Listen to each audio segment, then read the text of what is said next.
podcast. Hello. Hello, this is Nathan and I'm Molly, and we are not great parents. That is 100% for true.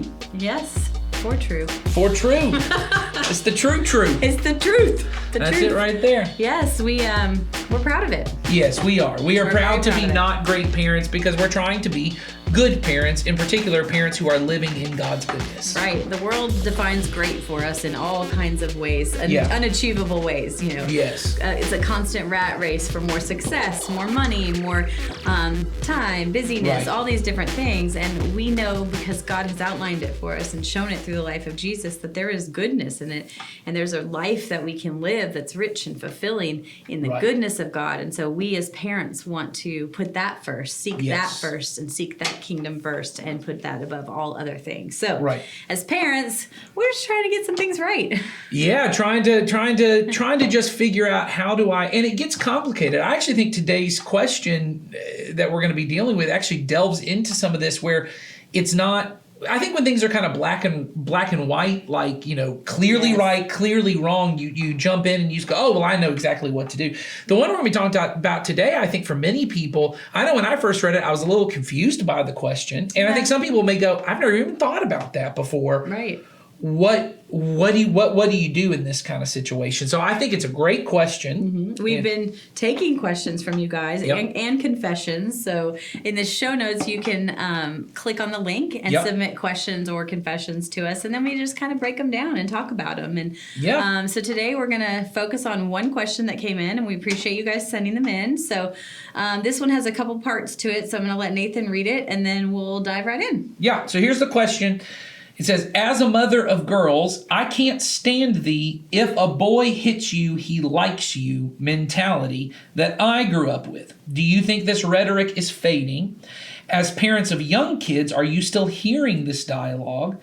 What do you think we can do as parents and as a church to change this? So, All right, so it's kind of three parts. So the first part is this parent really is not comfortable or does not like the idea that if a boy is teasing or hitting or doing poking at somebody that it's because they like that girl. and I assume that what this person, because once again, it's hard to know, so you can always send a follow-up question to help us know.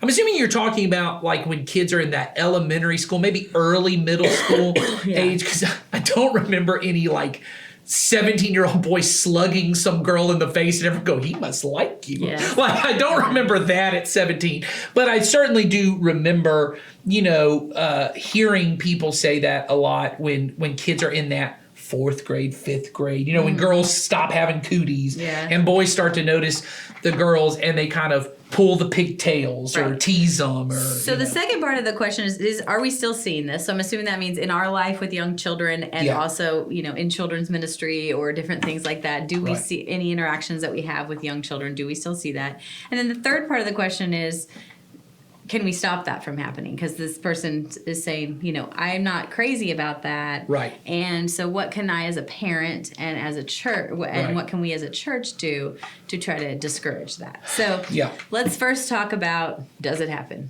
Yeah, I would say I'm part of the problem because I definitely have said this to my kids before. I have 4 girls, and they were being teased the other day and by a boy, and he had hurt their feelings. And first I was like, all 4 at the same time? Oh, just one of theirs. Okay. One of theirs. One of their feelings had been teased. And she was telling me, that she had cried. And I said, oh, I'm really sorry that you cried about this. And I told her, I said, he may not have even been trying to be mean. I said, sometimes when boys tease, I said, sometimes that's the way that boys show affection, that they show that they like someone. Because when boys interact with each other, boys tease each other. Boys kind of hit. Now, he did not physically hit her, so I didn't say it then. But that is the advice I gave to her was I just said, hey, I get it, and I'm sorry that hurt your feelings. And, the first thing I always say is there are going to be a lot of things in life that are going to hurt our feelings. So now we need to dub in some Taylor Swift here.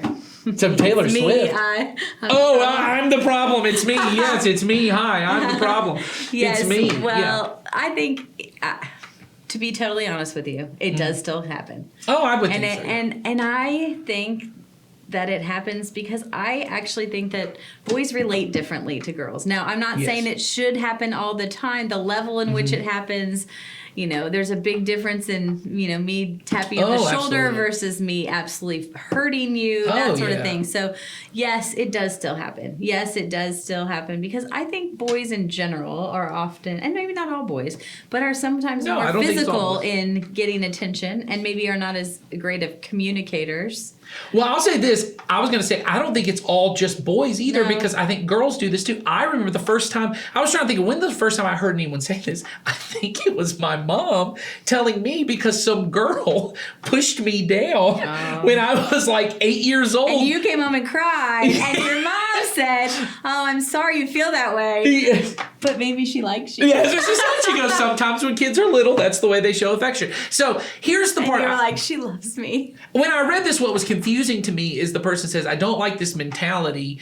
Is it still around? And I go, so it doesn't seem, here's what I can't figure out.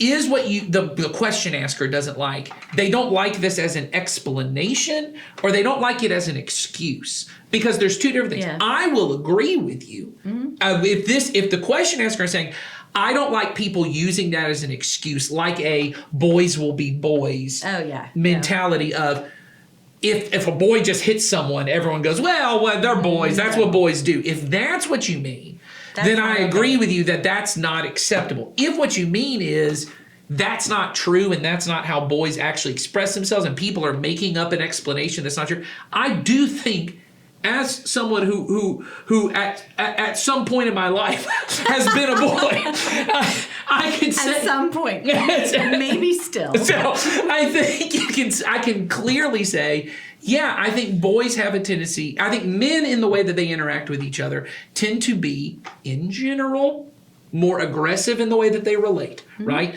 That we tend to tease each other a little more harshly than I hear women tease each other. Not all women and not all men. Right. There's exceptions to everything here. Yes, but in general, that way. I remember when I was a teenager, we were very physically aggressive with each other. It was very normal for us to come up and punch each other in the back or punch each other in the arm or do something like that. And when you're a little kid, those lines get a little blurry because you don't realize yet. Like, you can't just walk up to a girl and punch her in the back of the head. Well, and you don't realize your power. You don't realize your strength. You don't realize that might not be received the same way you try to give it. Yes. And so I think it's true that that's often why boys do these things. Mm-hmm. But if what the question asker, and so this is the position I'll take, is that then is not an excuse for doing it. Right. If a boy walks up and hits a girl, and it's clear that they're not playing some kind of like roughhousing type game, because once again, my girls, they play roughhouse, they hit each other all the time. Right. And they'll walk up and hit boys, and this is how they play. That if it's clear this is a sign of aggression, like in the sense anger or aggression of hostility. That's the way I'd say it. Or hurting that person in some way, shape, or form intentionally. Then that should not be excused. There should be no boys will be boys. There should be no, oh, well, he just likes you, so you need to get over it. Yeah, right? No. So I would agree with that. I think that's where you have to kind of split it is I do think it's an explanation. And I think sometimes it's a helpful explanation because, and so this person asked, what do we as parents and we as the church do? Here's what I don't want for my girls, right? I don't want them for a boy who is a brother in Christ in their church to tease them a little too harshly. Right. And for them then to make a judgment of, that guy's a jerk. Mm-hmm. And because he said that, he must have been trying to hurt me because he doesn't like me. That sometimes it's helpful to go, hey, maybe he just didn't know what he was doing. Yep. And as the mother of boys, right, I don't want my children to... I want them to know their audience. Right. And so I want them to not tease or hit or whatever in a way that is hurtful to the other person. Right. And to be socially aware enough to know where that, to learn where that line is. So for me as a parent, right, I have to help them see that. I have to explain situations. My child often comes home and tells me something that had happened at church or at school or, some situation, and sometimes I correct what he said or did because there's been a few things that I think are pretty hurtful. Sure. And, so we've had conversations about some of those things. And I think that that's what we can do as a parent is, understand to what degree is the physicalness happening and then what kinds of things are being said. and really help them understand that what is kind and loving Yes. isn't always hitting and being an aggressive person in a hurtful way. I think it's really important that we draw clear boundaries and clear lines. And so for my daughters, I have made very clear to them that certainly in any kind of romantic relationship in the future, right? Or if they're in a place and someone has put their hands on you with the clear intention, I want to intimidate you, I want to hurt you. Exercise some kind of power over you. I want to exercise a power over you. You are not to ever accept that and just deal with it and just move on. You should make clear this is not acceptable, right? If you're in a relationship, you should leave that relationship. You should make sure there is a way to deal with those kind of things. So I think having clear communication to our kids is really important.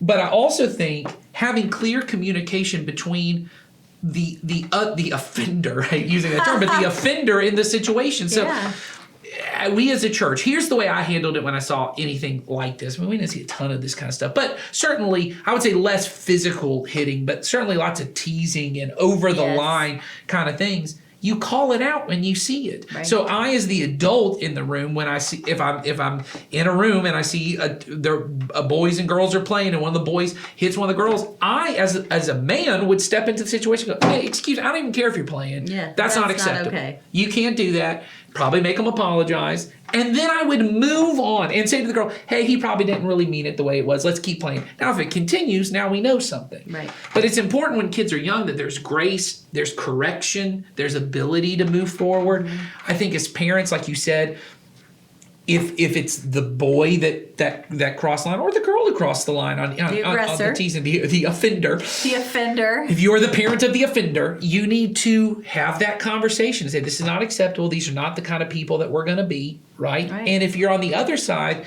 to make clear to them, hey, we want to show grace. We want to show forgiveness. Let's give them, the Bible says to believe the best, right? Until I can't believe the best, love believes all things. Let's believe the best about this person. I think often the fear is, Jason has often talked to us in parent class about catastrophizing. We start to catastrophize. If I let my 7-year-old think it's okay when a boy and girl are playing to hit, for the boy to kind of hit or roughhouse or that, then they'll accept it when they're an adult. I think that might be catastrophizing because I think my kid might be aware enough.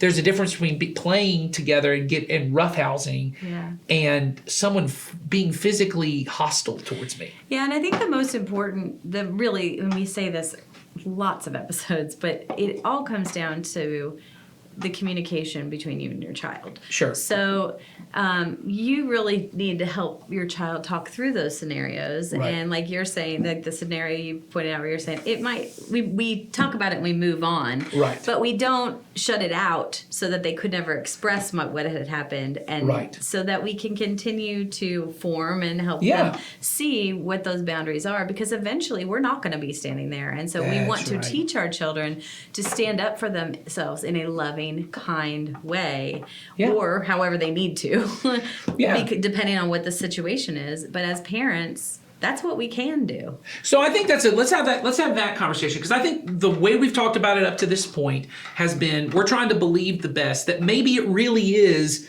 this boy or this person, right, in the situation, boy or girl, that the reason they're teasing me harshly, or maybe the reason they kind of, pulled my hair, punched me in the arm or whatever, right, was maybe they just didn't know how to express themselves correctly. Maybe they wanted my attention. They wanted my attention. They wanted whatever. Let's give them the benefit of the doubt there. But let's not talk about what happens if that's clear that's not the case. And like we've said, we don't want to use this as an excuse. So you never want to use an explanation as an excuse. So for example, before we get to it, to make clear the difference. When I'm really tired and really grumpy as a dad, I lose my temper more than when I had a good night's sleep, right? I think everyone can agree with that. You're a little more irritable, you do whatever, Absolutely. Right? So I say words a little bit more harshly, or I'm a little more sharp with my kids, or I say whatever. I always go to my children and say, hey, I'm really sorry. And I say this, I was really tired. It was not anything you did. I was tired and I acted this way. But that is no excuse. I recognize my behavior. I know why it was part of it, but it is not the excuse. Well, and part of the reason of me giving the explanation is not to defend myself. It is to explain to them because this normally doesn't happen. Why it's out of character. You're explaining. Well, not just out of character for me. I want to make clear to them it was nothing you did. I know that normally when daddy has to get kind of stern and serious, it's because you did something wrong and I had to correct you. This time, because it kind of seemed to come out of nowhere, I want you to be aware nothing you did was wrong. So similar with my daughter, when this boy teased her, I wanted to make clear to her, it doesn't mean that he doesn't like you or that you've somehow made him angry or these kind of, he may have just been teasing you to have fun. That's not an excuse to say it's okay for him to say something that hurts your feelings, right? And this is what I told her, you should probably tell him, hey, that hurts my feelings. Can you not make jokes about that? Yeah. I said, or if now that you understand, oh, he didn't mean it to hurt my feelings, which often happens in teasing situations. Maybe it won't hurt her feelings. Yeah, maybe now, that's what she said. She goes, oh, well, if he was just playing, then that doesn't have to hurt my feelings. And so now you're able to kind of, the explanation excuse thing. But let's get to a point where we say, this person has acted in a way that is harmful, right? And maybe physically aggressive, right? So there's your daughter is getting bullied at school, something like that, maybe physical in some way. How do we teach our kids, as you've said, to stand up for themselves and to set clear boundaries, but still do so in the way of Jesus? Because Jesus talks regularly about, hey, when someone is aggressive towards you, here's how you are to respond, right? And so the chief way I think about it is in Matthew 5, Jesus says, if someone comes up and with their right hand strikes you on the right cheek, you are to turn the other cheek to them. Now, in this situation, what everyone just heard me say is if a kid walks up and slugs my daughter in the face, I have to go, hey, Jesus wants you to turn the other cheek and take another. No, that's not what Jesus means. No, that's not what Jesus is talking about. One, I think you have to put it into context of what Jesus is talking about. Jesus is in the middle of talking about loving your enemies, right? And he says at one point, I tell you to love, you've heard to hate your enemies and love your neighbor, right? But I tell you to love your enemies and do not even resist an evil person. And everyone's like, what does that mean? And then he gives this example. He says a man comes up and he's particularly describing a situation that Roman soldiers could do to Jewish men, who was his audience, right? And he says, if they come up with their right hand and slap you on the right cheek, well, the only way for me to take my right hand and hit your right cheek is to backhand you across the face. So, one, backhanding someone is not a lethal force. I'm not saying that it's not wrong. What I'm saying is the intention of it is not to be lethal because no one has ever tried to kill someone like this. Yeah. No. The point of backhanding someone is to intimidate them, to demean them, and it is physically abusive. I don't mean any of that. No, what I mean is at that point, being backhanded across the face, their physical life at that point, that was not a physical life-threatening situation. And what Jesus is describing is when the soldier backhands you across the face, which they were legally allowed to do, you turn and say, if you're going to slap me, you do so like this. Let's make clear what you're doing is aggressive at this point. That I'm not a dog, right? That you can just treat this way. I'm a human being, right? I think often about the civil rights movement, right? At the very beginning, they would carry signs. Dr. King would have them carry signs that just said, I am a man. Right. Because they had been so degraded and so systematically treated as if they weren't human. It's just important to assert, I am a human being you have to treat with respect. Right. And so now you can make the decision if you choose to do this again. And everybody knows. When you do, I know, you know, God knows, we all know. And everyone watching knows what you're doing is wrong and shameful. That you don't get to hold power over me, right? And so, once again, I don't think the point of that was a literal one-for-one example. I think what Jesus was saying is when somebody is in trying to intimidate you, bully you, harass you, attack you, hurt you, your goal is not retaliation. Your goal is to someone has now taken you and said, I'm over you and you're down here. You are trying to bring yourself back up and say, hey, we are both human beings. He's giving a third way to interact in this situation where I can love you and still treat you with love. So here's how I think that works. in a situation. I don't think Jesus is saying that if a person is on top of me, which is also not the situation he gave, but the situation we think is, so someone comes up and punches me, and they get on top of me, they're just punching, and I have to sit there and let them punch me. Well, one, that's not the situation Jesus described.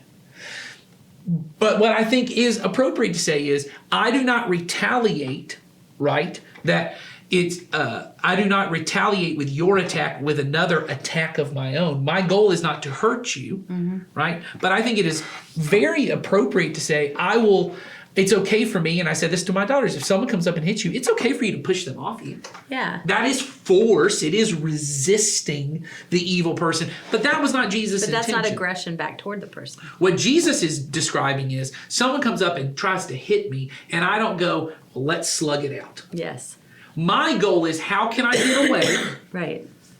And how can I still love this other person? What would be the best thing for this other person? So what I teach my daughters is, when someone comes up, and I will say, producer Charlie brought up earlier, my girls are in karate. So they're learning self-defense right now.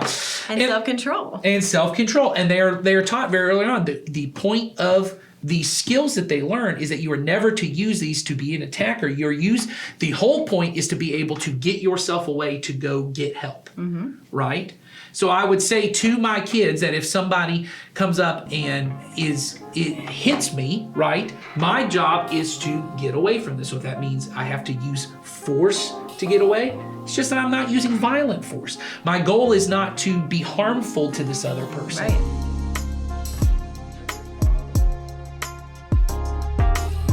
I think if y'all are, once again, as equals, we're going to tease and play with each other. That's the way we're going to play. But I think when it becomes clear you are trying to have power over me, I don't get into a tug of war with you. Yes.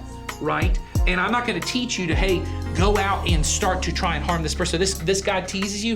Let me tell you something you can say to every man that'll make sure that this just totally ruins his day. That's not what I'm going to do to my daughter. What I'm going to tell him is, if he hurts your feelings, so he slaps you on the right cheek, he says something that makes you feel less of a person, right? And that's what happened to my daughter. She got teased about something. It was a physical characteristic, and she said that hurt my feelings. And I said, then your response is to tell him that hurt my feelings. That hurt my feelings. That's the example of turning the other cheek. It's to say, what you just did, I don't know if you meant it to be this way. This is what I heard. And now if you say it again, then you and I both know. Yes. You and I both anybody know. else, yes. Everybody knows what you just said was for this purpose. I think that is a embodiment of that principle. But at the front end, you give the aggressor, or what did we say? The perpetrator? The offender. The offender, not the perpetrator.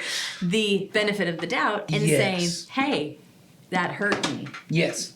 And then you assume that they're going to make the right decision next. And if they don't, then you know. Yes. Well, and I think it's the same thing. So a boy comes up, because once again, it has not been my experience that a boy comes up and punches a girl in the nose, gives her a bloody nose, and starts pummeling her, and they go, I just think he likes her. It's not been my experience. Really my experience has been a boy pinches a girl on the arm, or pulls her pigtail, or whatever the thing is. Get her attention, or whatever. Right. And he does this thing, and she doesn't like it. And I said, if you don't like it, turn around and say, I don't like that. Don't do that again. Yeah. So we as parents have to teach and empower our children to be able to have those conversations, knowing that the end result is still a loving relationship between the two people. Maybe not so loving, but loving as God has defined a good relationship. I respect and I love that person equally because God's asked me to. Yeah, and that's a really good way for how long-winded I was to sum up what I said. But that is the point. That's the point of Jesus' thing is, let's get back to a point. When you struck me, we were enemies. Yeah. But I can choose to love and bless you in such a way that it returns us to being neighbors again. Right. And that's what I want to teach my kids and that to me was the point of saying to my daughter, maybe he was teasing you, because I was trying to give him the benefit of the doubt and say, instead of choosing to see this person as an enemy, why don't you approach him as a friend and say, hey, when you say that to me, that hurts my feelings. So as a parent, if this bothers you, as a parent of girls, which I can see why it would, sure, then I would encourage you not to end it at, well, he just likes you. Because that's not what Nathan said to his girl. You said it's possible that he does. And so therefore this was his way of doing X, Y, and Z. But here's how to resolve that. Here's how to take the next step. Here's how to stand up for yourself. Here's how to appropriately respond to that, so that you ultimately know what the motive behind it was. Yeah, I think it is really important, especially just as a dad of daughters, it is really important for me to help them to feel like their voice can be heard, that their voice matters, and that their only response is not, let me go get somebody in charge. Sometimes it's important for them to know, I can stand up for myself. I can say what needs to be said. I don't have to go get daddy so I can have a man speak for me. I can say what needs to be said. When this boy hurts my feelings, I tell him it hurt my feelings. I tell him if he does it again, then I am going to talk to someone about it. But even in that, I'm giving him the benefit of the doubt of he probably didn't mean to hurt my feelings. And as soon as he knows, he'll change his behavior. If he doesn't, now everybody knows, and I can do something about it. And I think this is the critical part of being, when you say, what do we parents in the church do? We become the ones to help them have those conversations. We're teaching them how to do this. When one person has wronged the other person, we have those conversations. And so I think, culturally, this may be one of the things that's not great, because it's easier if things are just black and white and we say anytime anyone teases someone in their feelings or hurt the other person is wrong and evil. Or anytime anybody ever, even if it's playful, puts their hands on someone else, and it's always wrong. I just think we have to have deeper conversations with our kids. And that we have to remember that what God wants and what Jesus wants is the relationships what matters. That the win is always relationships. Yes. Love. And so, we don't have to take it. We have to continue. We have to work through it. Well, because eventually there's going to be relationships in their adult life that probably, I hope not, probably won't involve physical altercations. I've not had many. You're going to have arguments with people. Yes, I have not had many physical altercations since I was in high school. Those all tend to end once you're out of those preteen years.